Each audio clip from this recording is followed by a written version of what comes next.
Hello everyone, this is Muskan, your mentor of Physical Science. So I welcome to you all on the PWIIT JAM and CSIR NET YouTube channel. तो आज हम discuss करने वाले हैं CSIR NET जून 2023 exam का topic wise question analysis. तो चलिए हम स्टार्ट करते हैं अपने सेशन को। तो देखो बच्चों, पेपर हो चुका है और रिस्पॉन्स शीट भी आ चुकी है एंड आंसर की भी आ चुकी है। अब हर बच्चे को अपने मार्क्स का पता चल चुका होगा कि उसके कितने नंबर बन रहे हैं। अब बहुत सारे बच्चों का एग्जाम क्लियर भी हो गया होगा, बट कुछ बच्चों का एग्जाम क्लियर भी नहीं हुआ होगा। तो अब उनको परेशान नहीं होना है, अपने नेक्स्ट एग्जाम को अब टारगेट करना है जो दिसंबर में होने वाला है। अब उस एग्जाम को तुम्हें किस तरीके से प्लान करना है, उस तैयारी को किस तरीके से स्ट्रक्चर बनाना है कि हम इस तरीके से कवर करेंगे, उसमें ये क्वेश्चन एनालिसिस आपको बहुत ज्यादा हेल्प करेगा, क्योंकि इससे तुम्हें आइडिया रहेगा कि हर टॉपिक से कितने नंबर ऑफ क्वेश्चंस आ रहे हैं, तो हमें किसको कितना ज्यादा टाइम देना चाहिए। तो आज हम डिस्कस करेंगे जून 2023 के एग्जाम को। तो देखो, ऐसा देखने को मिल रहा है, अगर मैं क्लासिकल मैकेनिक्स की बात करूं कि पार्ट बी में उससे जो नंबर ऑफ क्वेश्चंस आ रहे हैं दैट इज द 5 क्वेश्चंस, और पार्ट सी में है 2 क्वेश्चन। तो टोटल क्वेश्चन कितने आए हैं क्लासिकल मैकेनिक्स से? 7। इलेक्ट्रोमैग्नेटिक थ्योरी की अगर मैं बात करूं तो पार्ट बी में इससे क्वेश्चन आए हैं 5 एंड पार्ट सी से इससे क्वेश्चन आए हैं 6, तो ये है 11। अब अगर हम बात करें क्वांटम मैकेनिक्स की, तो क्वांटम मैकेनिक्स से पार्ट बी में जो क्वेश्चन आए हैं वो है 5 और पार्ट सी में जो नंबर ऑफ क्वेश्चंस थे that is 4, so total questions are 9। अगर मैं बात करूं मैथमेटिकल फिजिक्स की, तो मैथमेटिकल फिजिक्स से पार्ट बी में क्वेश्चंस आए हैं 4 एंड पार्ट सी में जो क्वेश्चन आए हैं 5, so again total number of questions are 9।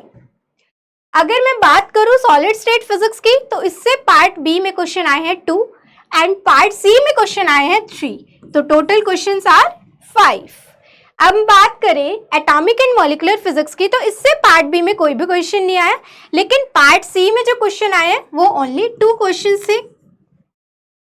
अब अगर हम बात करें थर्मोडायनामिक्स एंड स्टैटिस्टिकल फिजिक्स की, तो पार्ट बी में था 1 क्वेश्चन और पार्ट सी में थे 3 question, so total questions are 4।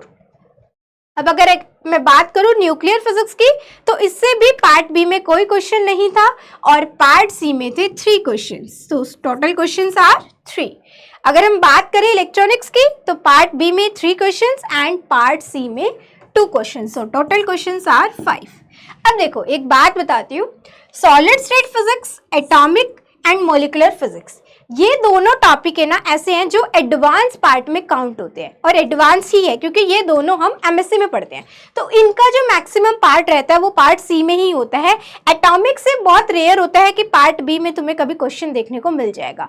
और अगर मैं बात करूं केवल स्टैटिस्टिकल फिजिक्स की, तो इससे भी हमेशा question maximum time part C में ही आता है।